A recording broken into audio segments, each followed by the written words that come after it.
लद्दाख के बाद अब पूर्वोत्तर में तनाव बढ़ाने में जुटा चीन। सीडीएस विपिन रावत ने चीन पाकिस्तान के साठगांठ पर क्या कहा है, पाकिस्तानी परमाणु हथियार पर क्यों बढ़ी चिंता, घर में ही कैसे घिर गए हैं इमरान और बाजवा, ड्रैगन के बायोडेटाबेस चोरी पर अमेरिका ने क्या कहा है, दुश्मन मुल्कों की साजिशों की खबरों के लिए देखिए टॉप 9 दुश्मन चीन का। एलएसी पर चीन की चालबाजी थमने का नाम नहीं ले रही है। चीन अब लद्दाख के बाद पूर्वोत्तर में अरुणाचल प्रदेश के तवांग इलाके में भी तनाव बढ़ाने में जुट गया है। बॉर्डर पर चीन ने अपने सैनिकों की संख्या और हथियारों का जमावड़ा बढ़ा दिया है। एलएसी विवाद को लेकर दोनों देशों के बीच पिछले 1 साल में कोर कमांडर स्तर की 13 दौर की बैठकें हो चुकी हैं, लेकिन अभी तक कोई हल नहीं निकला है।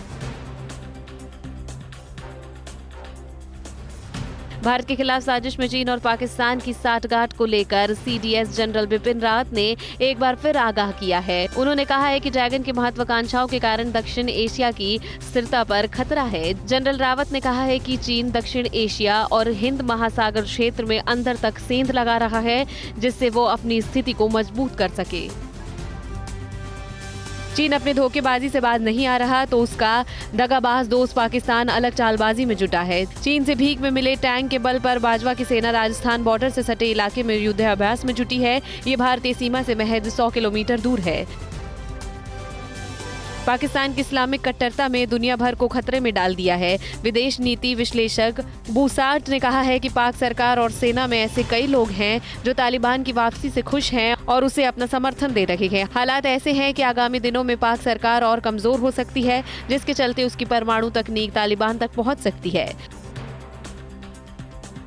पाकिस्तान में धार्मिक कट्टरता इतनी बढ़ गई है कि अब टीवी पर गले लगाने, प्यार करने और बैड सीन दिखाने को भी इस्लाम के अपमान से जोड़ दिया गया है।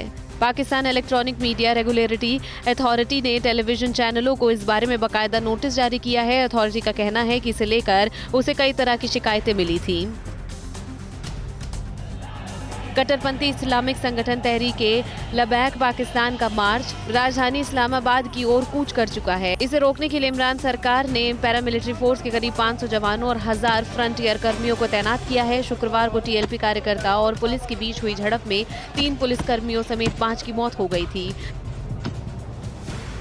पाकिस्तानी मंत्रियों को अपने आवाम के पेट भरने से ज्यादा चिंता अपने प्रचार की सताती रहती है और ऐसे बेतुके बयान दे बैठते हैं जिससे खुद उनकी ही भद पिट जाती है। अमेरिका ने चीन को बायोडेटाबेस चुराने के प्रयासों पर चेतावनी दी है। न्यूयॉर्क टाइम्स ने अमेरिकी खुफिया अधिकारियों के हवाले से कहा था कि चीन की कंपनियां दुनिया भर से आनुवंशिक डेटा इकट्ठा कर रही है। चीन का आनुवंशिक डेटा का दुरुपयोग करने का इतिहास रहा है। चीन ने अपने नागरिकों पर अत्याचार के लिए नया कानून बनाया। इसके तहत बच्चों के बुरे व्यवहार पर अब उनके माता पिता को भी जवाबदेह ठहराया जाएगा और उन्हें सजा मिल सकती है। चीनी राष्ट्रपति शी जिनपिंग ने कानून को लागू करने के आदेश पर हस्ताक्षर कर दिए हैं। अड़ी सोमवार से शुक्रवार शाम 6 बजे सिर्फ TV9 भारतवर्ष पर।